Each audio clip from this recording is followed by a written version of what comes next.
Good afternoon, everybody. Thank you very much for joining us today on this first day of nice weather we've had in a couple. We do appreciate that. Before we get started with going through Google Docs and Gmail today, we'd like to take just a second to introduce ourselves and tell you a couple of little logistics. So we'll start with introductions. First off, my name is Todd Ranke. I work as a technology integrator at the middle school level, but also help out at a couple of high schools.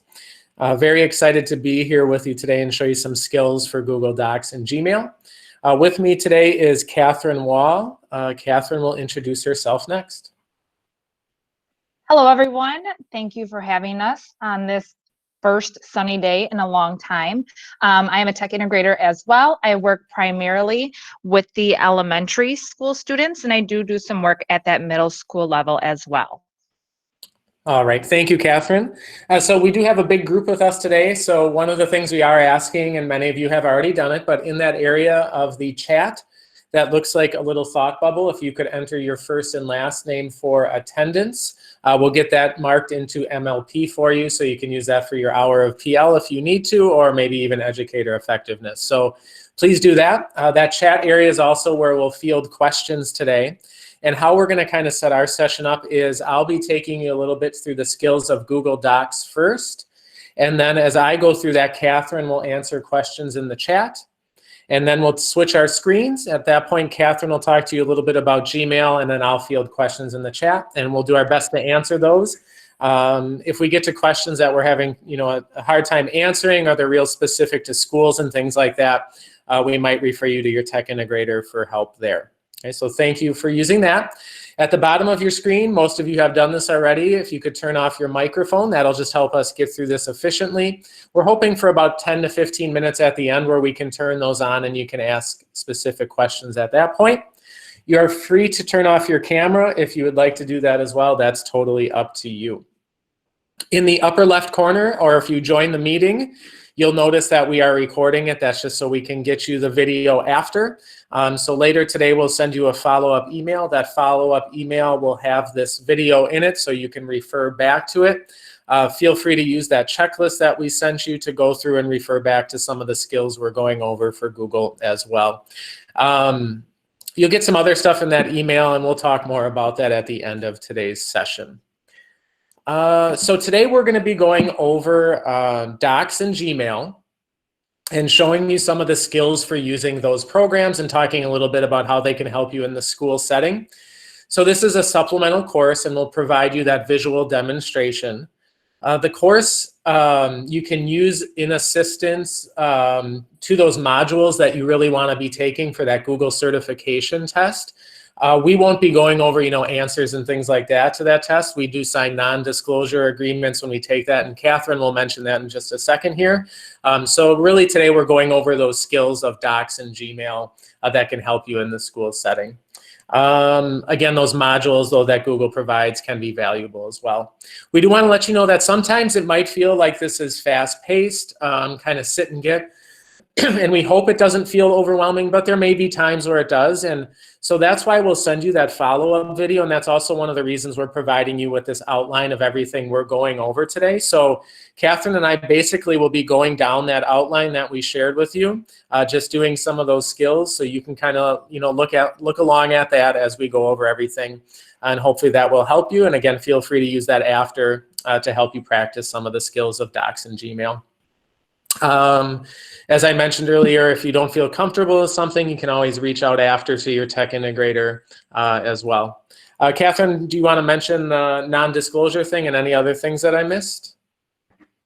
Sure. Like Todd said, everybody who has taken the test, or when you do take the exam, you will be required to sign an NDA. So what that means is we are not allowed to talk to you about anything that is on the exam or possibly on the exam. And once you sign that NDA, you too will not be able to disclose anything that is on that exam. So the information that we're going to show you today is really just to help you become kind of proficient in these two Google applications. Will it help you in the exam? Maybe, maybe not. We really can't go out and say that on the record for any reason. One other thing that Todd did not mention that I do just want to bring to your attention, if you could please avoid answering each other's questions in that chat feature, that will help us out greatly. We're going to take turns moderating that chat today. And when there's too many discussions going on, it pushes it up too fast, and it's too hard for us then to keep track of where our questions are at and where we are with answering those. So if you could do that as well, that would be fantastic. Thank you so much. All right, thank you, Catherine. So we will now get started going through our little outline that we've created for you. So I will be going first and sharing Google Docs with you. So I'm going to share my screen real quickly for you and get started. All right. Catherine, can you see my screen okay? Yes, thank you. All right, so we will get started. So I have a Google Doc here that I'm going to utilize for all of you today to show you some of the items that you can use to just practice those skills of docs. Before we, though, get into actually using the doc, I wanted to show you a couple of ways that you can get there without having to use ClassLink. So I'm going to click on a new tab, and I'm going to go to google.com. So when I get to google.com, if I go to the upper right corner, where you can see next to my Bitmoji here, there is an icon that we call the waffle icon. And so using this waffle icon, I can click and find all of the different Google applications that we can utilize. And if I look through here, I can see that Docs is available, which we'll be going over and later today, Gmail. So you can see those two items would be located in that waffle icon. That's usually the one I like to start with, even though it's third on our list, because it's just a nice visual of how you can get to items within that G Suite program. Okay. The other way that you can get to a doc is if you use the area up here where you type in a website. And what I wanted to let you know is that this area, you may not have heard this before, is actually called the Omnibox. And so the Omnibox is called that because not only can you type websites in here, this is also an area you could search for pictures or type in questions. So if I typed in, what is ancient Egypt, I could find that and get the answer by typing it in here. So not only does it work for websites, it does work for questions and other things as well, that Omnibox. So if you see that on our outline, that is the area we're referring to. And so what I'm going to do now is if I type in docs.google.com and hit return, I can see that that Omnibox takes me to Google Docs. And from here, I could start a new document, or I could look at different templates that Google provides and open those. Or I could look at any of the recent items that I've taken a look at and open those as well. I can get there from my Google Drive. That would be very similar to using the waffle icon. But if I did go to my Google Drive, and we'll go here, I could also click the new button to create a Google Doc. And if I click the new button, I have the option when I look at my docs to either create a blank document or work from a template that already exists. The final way I'll show you is relatively new, and it's one of my favorites because it goes a little bit quicker. But if you aren't aware of this, it's just kind of a fun little tip. If you type in docs and then put a dot and type new, Google Docs will recognize that and open a new document for you to work on. And that would actually work with Google Slides and Google Sheets. So if I typed in slides.new, I would get a new presentation that I could work on. So that's kind of a fun little tip and a real efficient way if you get in the habit of utilizing it. Okay. One thing I do want to mention before we start with this Google document is that, you know, when you're going through and, you know, practicing with Docs and Gmail and Sheets and those other items, we kind of almost talk about it like math, where there are a lot of different ways to get to the right answer. And so for you, it just might be time practicing and getting used to the different items, because you'll find a way to get there or open up a doc that you maybe didn't know was there, but you got there and it's right. So just that time to experiment and get comfortable with it can be helpful. And I think throughout our training today, you'll see that where there's different ways to kind of do everything. All right. So as we work down our outline, we'll see that now I can go through and share a document. So this is a document I created for the purpose of today's training so we could show you a couple of different features. So if I want to share this document with other people, the easiest way probably is to click on the blue share button in the upper right corner. When I click on the blue share button, I'll see a list of people that I've shared this item with. And for those of you who work with Google Classroom, you can actually see that I've shared this with one of my Google Classroom classes. So it is actually in here as shared with them. When I'm ready to share it with someone, I could type in their name. So we'll type in Catherine since I'm working with her today. And once I type in her name, I can decide whether or not I want her to be someone who can edit this Google Doc, someone who can just make comments on it and let me know how I'm doing with my work, or someone who can just view the item. And so maybe I just want her to see it, read it, look it over, but I don't want to give her access to make changes. I could do that. When I decide the rights that I want to give them, so we'll trust Catherine and make her an editor, I can send her a notification email that I'm sharing this item with her and she can take a look at it. Now in the upper right corner, you'll see that there is a gearbox. And so for Google, the gearbox is usually the settings that you're going to find for the programs you are working with, and they're just a great area to explore. You'll actually see that really well today in Catherine's Gmail because there's a lot of different settings available in that program.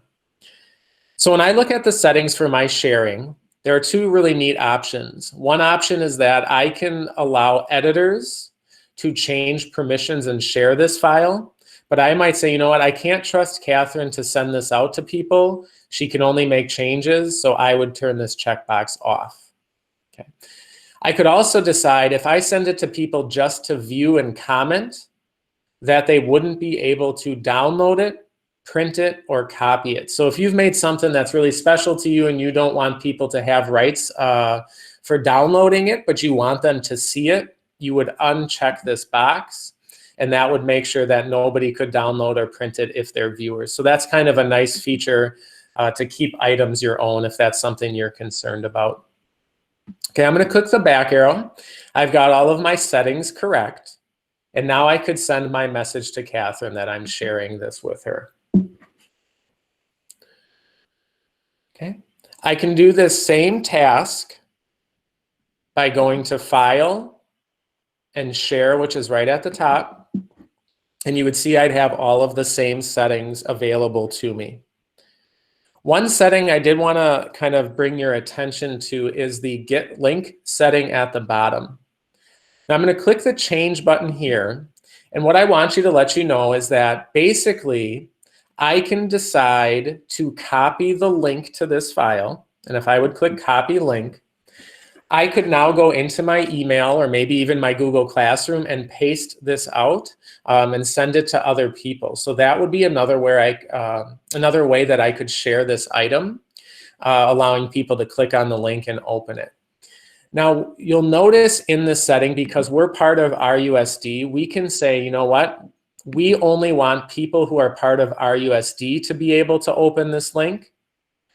We could also say, you know what, we need a family or a parent or a guardian to be able to open this, but they don't have an RUSD email. So we're going to click on this and we're going to say that anyone who I send this link to can open it.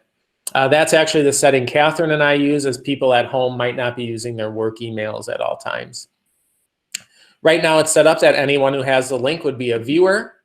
I could change this to a commenter or an editor. That's up to you as you go through and think about those settings that you want for the document you're working with.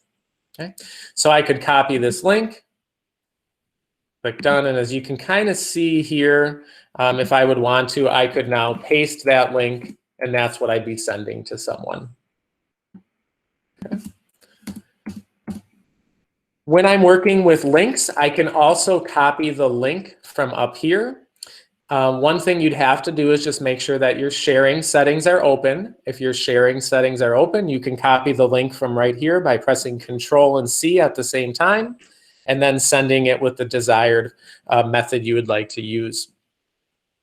If you would go into Google Drive, you can find this file, and then you can right-click on it and share it that way as well. For the purpose of time, we won't jump into Drive right now, but that's something you could always test out as well. Okay. So now we know how to share it. We're going to take a look at how we can add different links within this program. And we'll call that a hyperlink. So this would be a good skill to practice if you're making like a menu or a hyperdoc for your students or other teachers you work with. So I'm going to highlight a word, and we'll just highlight the word nice in Catherine's answer here. And I have the word nice highlighted. So if I want to add a link to this, I can right-click on it with either my trackpad or if you have a mouse hooked up, and I get a lot of different options. And the first option I'm going to use is this link one. Okay, so now if I press link, I could link this to different websites. I could even use that link I just made for the Google Doc, and I could send people to the Google Docs, right? So you can get pretty creative with that. But for this class, we'll just put in iCivics.org and press apply. And so now if I were to click on the word nice, I would see that I could be taken to the iCivics website.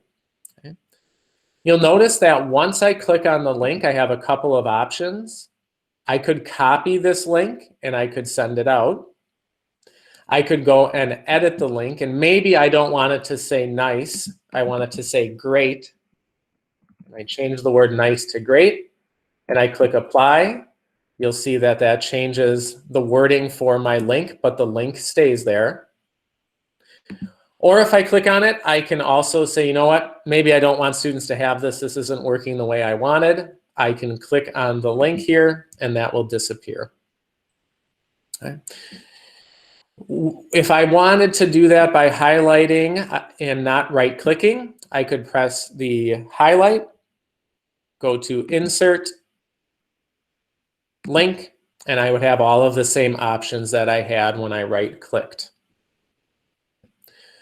Because we're talking about links right now, I do want to tell you I'm going to skip ahead just for a second to show you how I could insert a link within this document.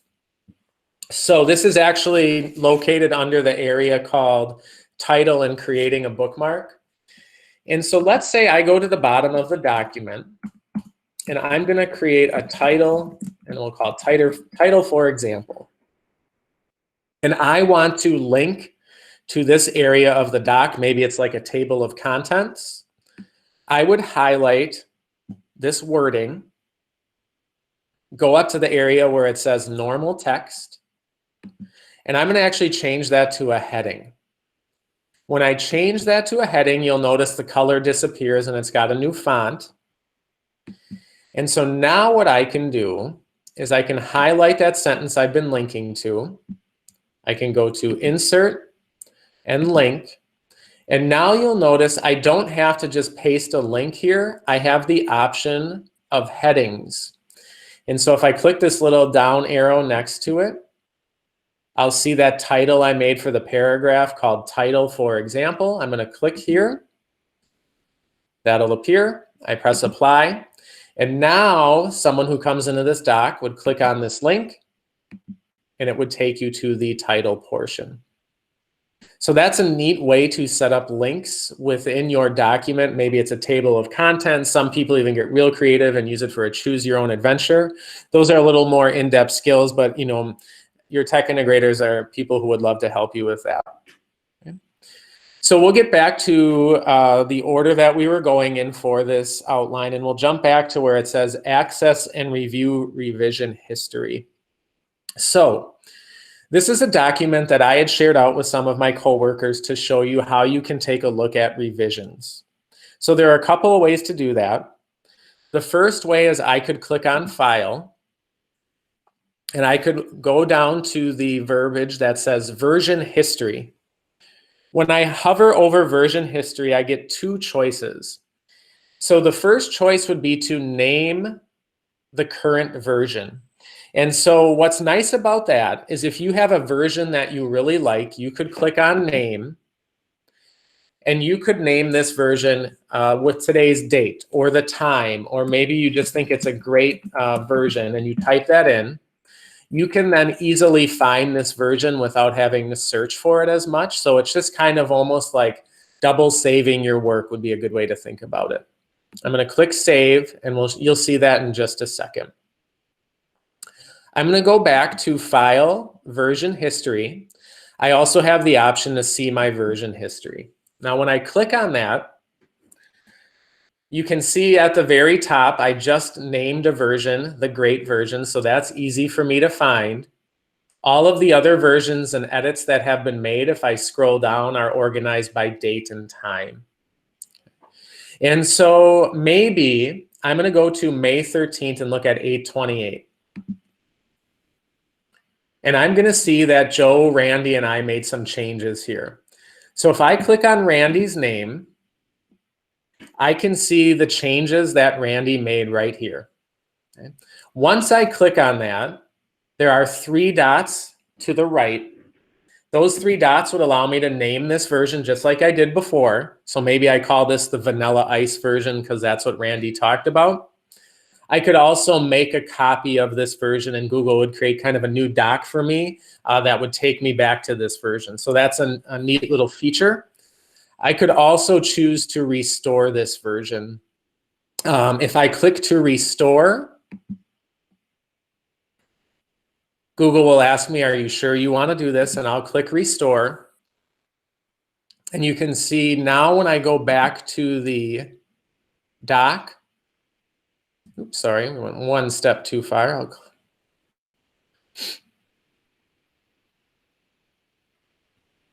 I will reopen that. You'll now see that one of these questions, actually 3 of them aren't answered because we went back to that old version. So you can see now that old version is here. If I wanted to, I could go back to version history, and another way to get to that version history is up here. Okay? So up here, just above where you'd see the little toolbar next to help, you can take a look at your version history. And you know what? I feel like I got to go back to that great version. So I search for that name. I click on the great version. I can see the changes that were made. That link is back in here that I added, and I can restore back to the great version and have everything I need. So those histories will stay there. And that's really a nice way to go back and look at things, especially if items accidentally get deleted as you're collaborating with other people. One thing I did want to just mention, as you're in, we'll go to version history, any Google product, so whether it's Drive or Slides or even Gmail, if you notice 3 dots, those are always good areas to explore because they'll give you options you might not be aware you had.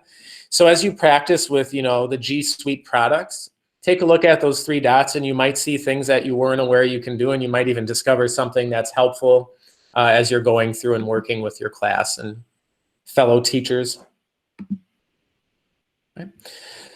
So now there is a feature in Google that I'm going to show you that's a little bit new. We're not going to actually run this feature, but if I go to Tools, there is a new thing that is called Compare Documents. And what Google would allow me to do is pull up 2 documents. Google would automatically compare those, and it would make you a 3rd document that shows you kind of the differences and similarities in a document. And so that's something you could always experiment with, where I would probably see it beneficial if you had 2 students turn in an assignment and you thought they were almost exactly alike. You could have Google try and compare those for you. And then when the students come to you, you could show them the document that shows the similarities and differences. So something just to explore with. We talked about that naming version and naming the different versions you have. Again, that's just a great way to stay organized. You don't have to use it. Just decide whether that's not, or, beneficial for your time, I should say. Okay. So now let's say we're working on this document and we want to insert a comment. I can go to some area that I want to work with, and I might highlight this area that says week. And when I do that, I see a plus symbol that appears, and that plus symbol will allow me to add a comment. So I'm going to click plus, and I'm going to ask this student to elaborate on their work. And I'm going to put that comment in here. So now that comment is available for anyone who comes into this document to take a look at. When that comment is available, you can reply to it. People who collaborate could reply to it, and you could kind of really get into some excuse me, good teamwork on the document. Again, you'll see those 3 dots. When you make a comment, you do have options where you can edit it. You can go in and delete it. Maybe you feel like it's not worth having there anymore. You could even link to this comment. That's kind of a cool feature where you can link exactly to something, email it to a staff member and say, check this out, and then they would have the link to that comment. When I'm working with this area, I can also say, you know what, I've looked at this, I've made the change, I've elaborated on this question, and I can click resolve. Now I'm going to click resolve in a second. What I want you to kind of take a look at is when I click resolve, this box will go up to the right corner. This is a little fun tip that you might not be aware of. So if you click resolve, you can see it goes up to this right corner, and it actually is going into this little thought bubble area next to the share button. If I click on that, I can go in and I can get almost a history of all of the comments that have been made on this document. So I can go and actually look to see if people are making the changes or looking at suggestions that they've been told to. In this area, I could also choose to add another comment. I can even choose to have notifications sent to me based on comments.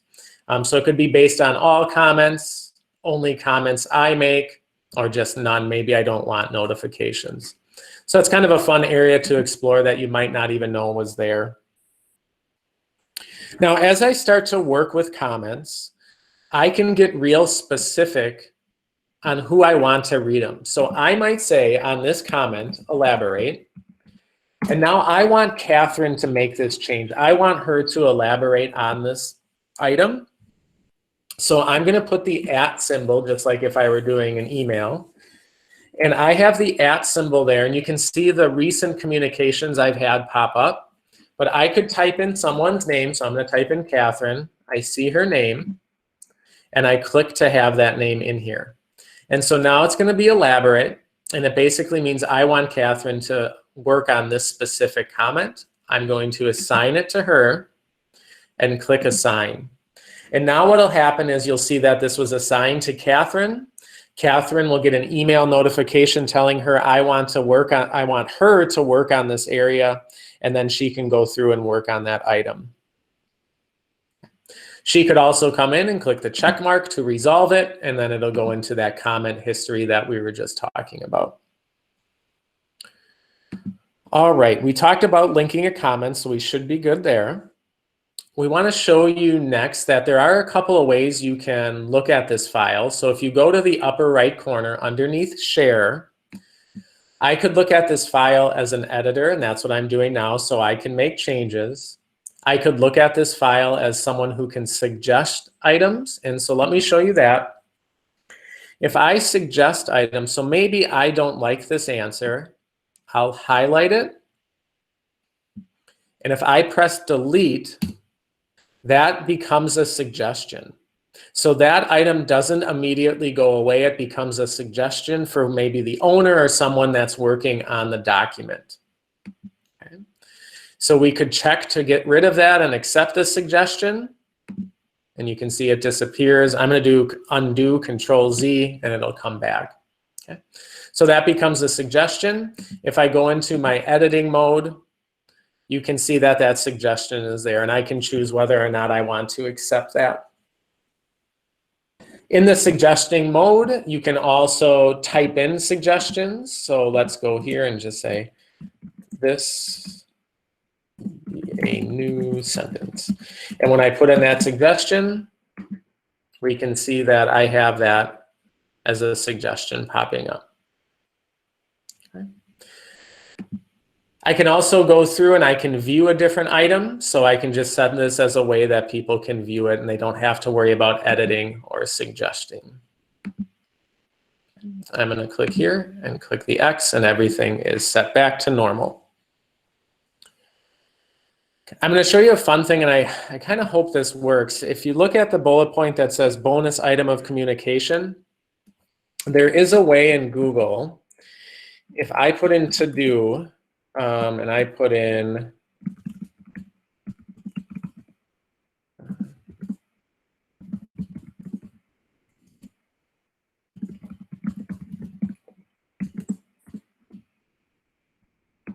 so sometimes, and it doesn't seem like it's working all that well right now, there are times where if you put in statements similar to this, and Google or Google Docs starts to kind of notice that it's there, and you can see actually it took a second, but it did notice. It's kind of like that artificial intelligence, if you will. Because I typed in to do, it comes up with a suggested action for me, and it's basically suggesting you want Catherine Wall to work on this part of the presentation. So you can always practice with that. We have it as a bonus item. It's just a little fun thing to jump into.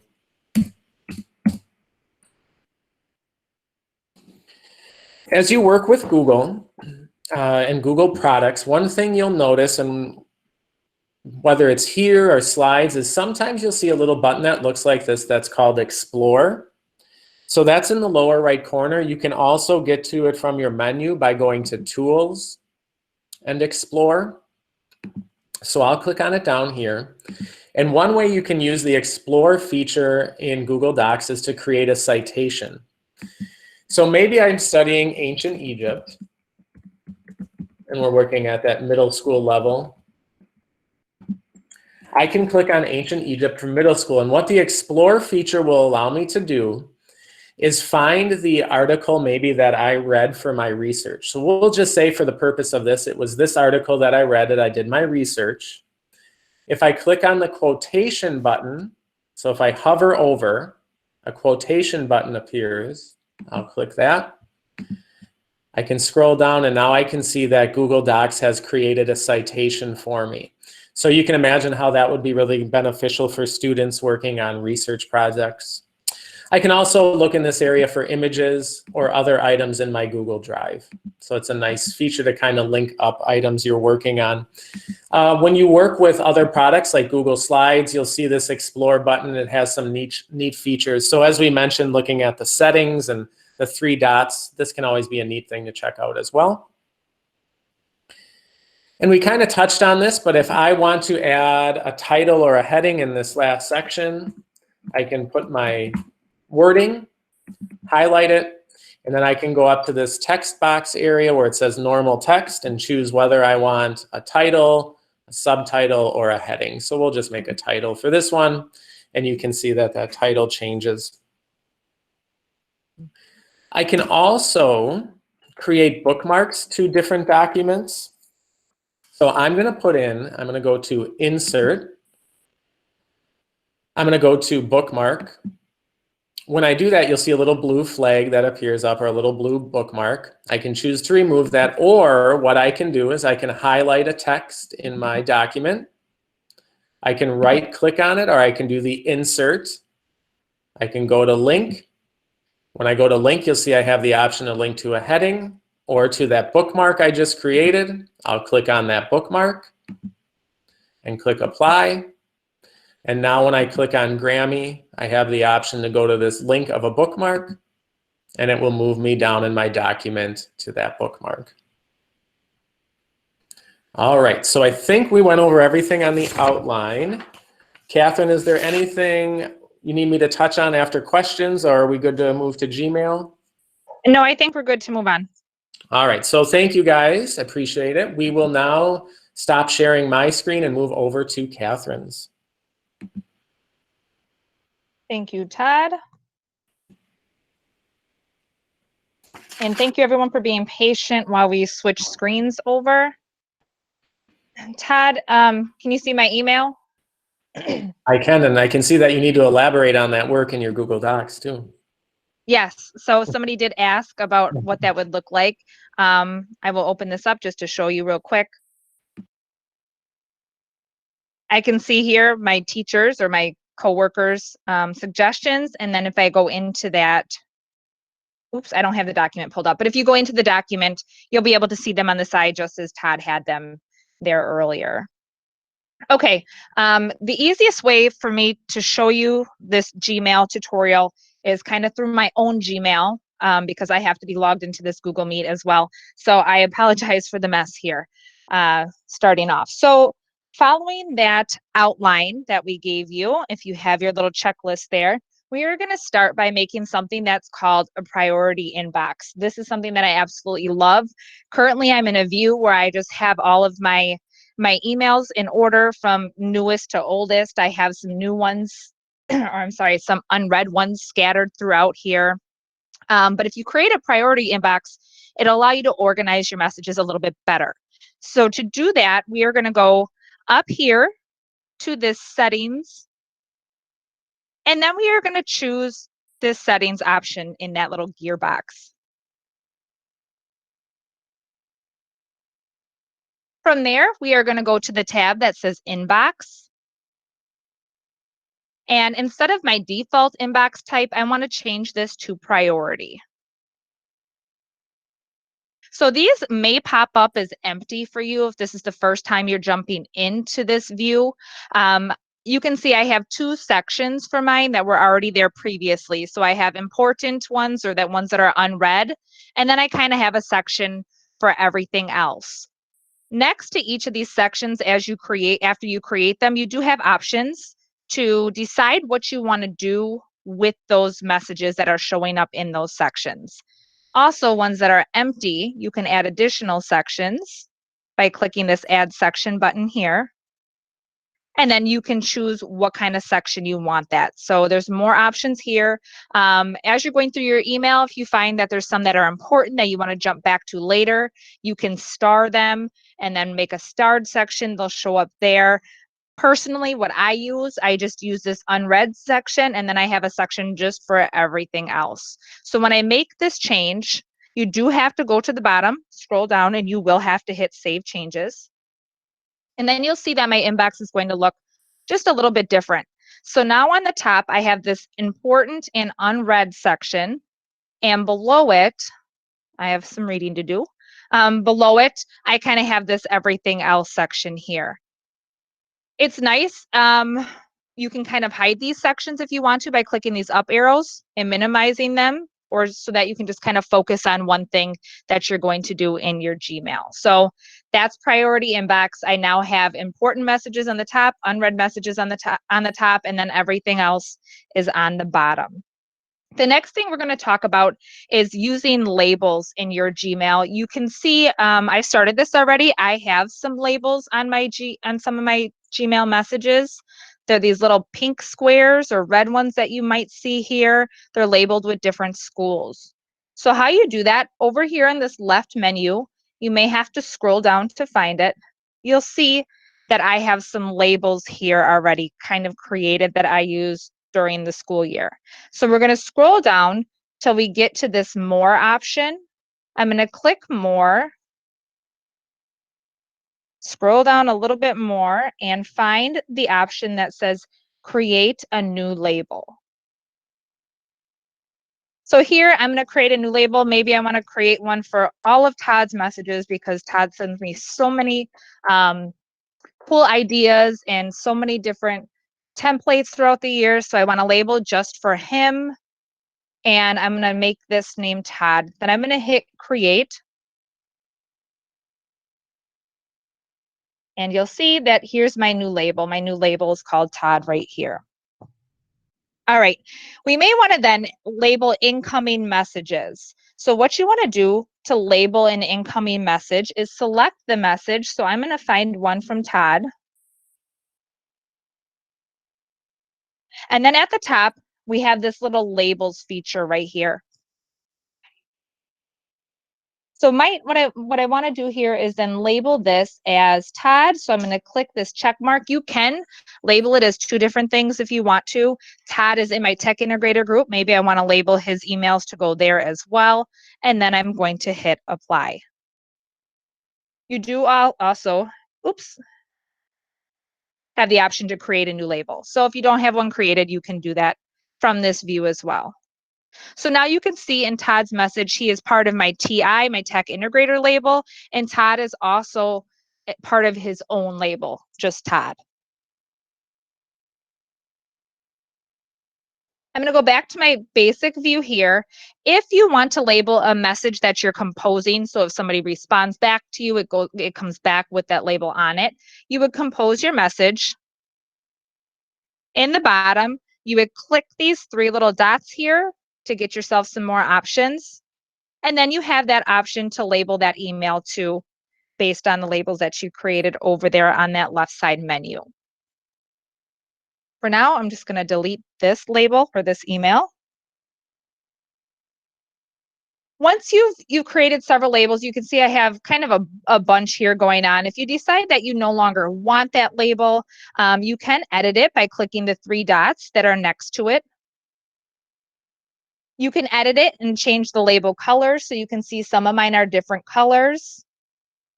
You can edit the name. I'm going to remove the label. I don't need to put Todd in his own, so I'm just going to take that away. And you can see now that it's gone. Another nice feature that you might notice is I have numbers next to some of these labels. That's because I currently have 3 unread emails in this label. I have 1 unread email in my Red Apple label, which is also why they are in bold over here, because I have unread messages in those labels. Okay. So we've done a priority inbox. So we got a new view kind of going on here, a little bit more organized view. We've now learned how to label our messages. So as I scroll down, if I'm looking for something from Red Apple, I can just quickly kind of go down and look for these red boxes, and those Red Apple emails are going to jump out at me. I can also go over here and click on Red Apple, and then I'll see all my Red Apple messages in one location as well. You may also want to apply a filter to messages that you have coming in.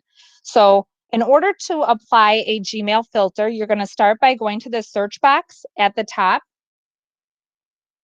You can put a name in here, or you can put like a word or some kind of content. I'm just going to put Todd here again for demonstration purposes.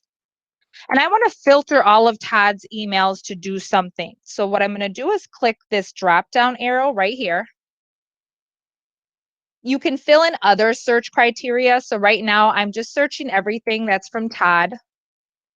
If you're doing content or subject, you would fill it in here. So it's going to have the word Todd Ranke at rusd.org. And then I'm going to create a filter for that. So here I have a lot of options of what to do with Todd's email. So if I don't really find his emails valuable, maybe I don't want to see them, I won't put them in my inbox. I'll archive them and I'll go back and look at them when I have time. If I want to mark them as read so they jump down to that bottom section in my priority inbox, I can do that. I can star it. I can apply a label here as well. If I'm getting emails from him and I never want to read them, I suppose I could delete it. So there's lots and lots of options here that you guys can look at as you have time for the different types of Gmail filters that you can put on all your incoming messages. You would check which ones you want, and then you would hit create filter right down here in the bottom.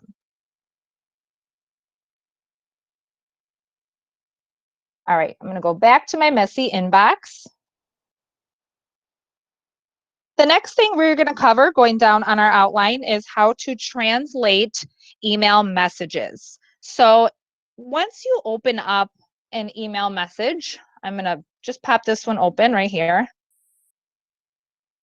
I can see it's going to come to me in English. If I would like to receive that message in a different language, I would hit the more option again here on the right side. I would go down to translate message. And then I have a choice. I can translate it. Oh, okay. So I hit that, just review those 3 dots. We went back to, okay, they're not here now because I translated it. Translate message was over here. And then I just chose my language that I wanted to translate in, and there it was.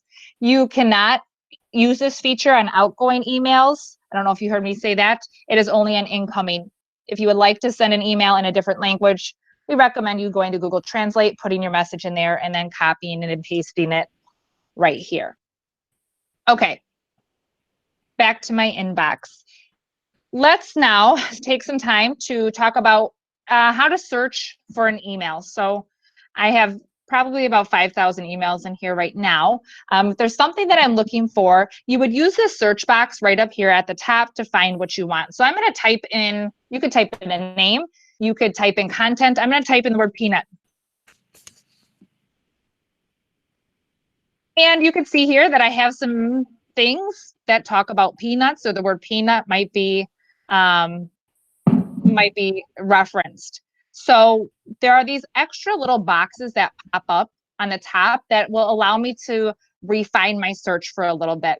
So you can see this little Google Hangouts thing here, this little bubble. That's because it was a chat message. So if I don't want to see chat messages, I would just click this to exclude my chats.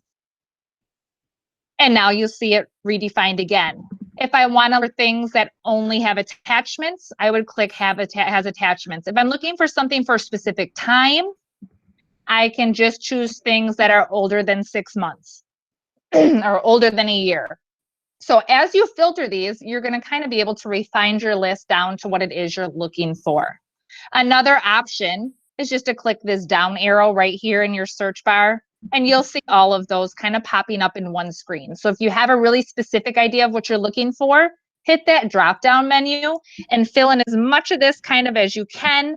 And then you should be able to find that email that you were searching for the last hour, hopefully.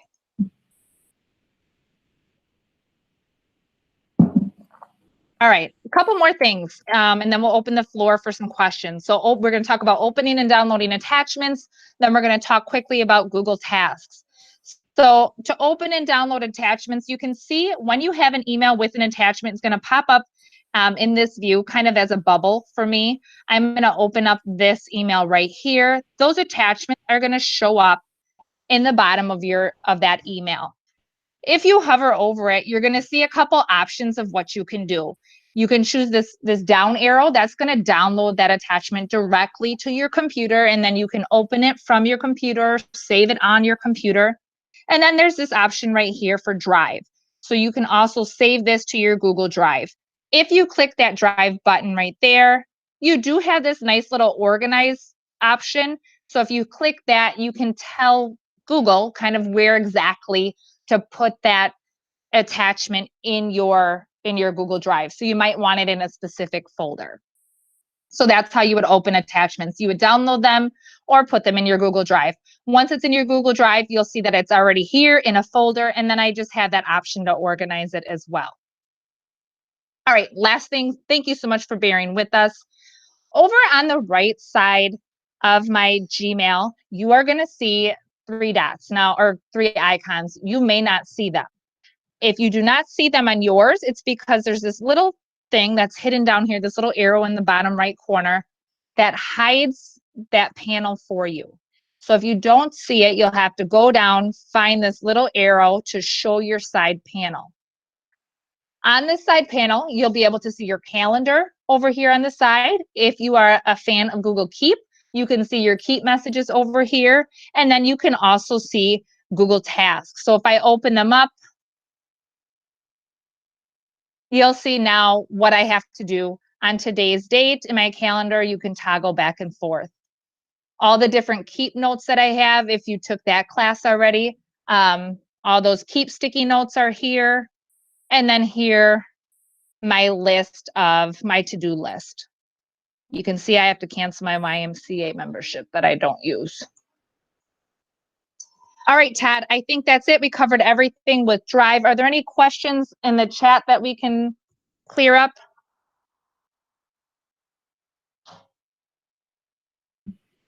I think we're good on questions.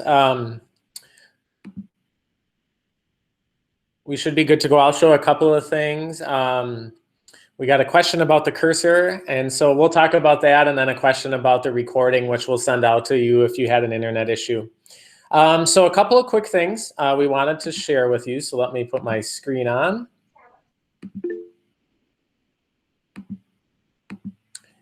And Greg, yes, you can apply more than one label at a time. So while I'm sharing my screen, we just wanted to show you a couple of things. We will just send you, and Catherine mentioned this about that non-disclosure agreement. We'll have a little slides presentation that comes to you. In that slides presentation, it re-mentions that just to be on the safe end of things. as you start taking these exams. You'll also get just a list of tech integrators if you're not sure who's in your buildings.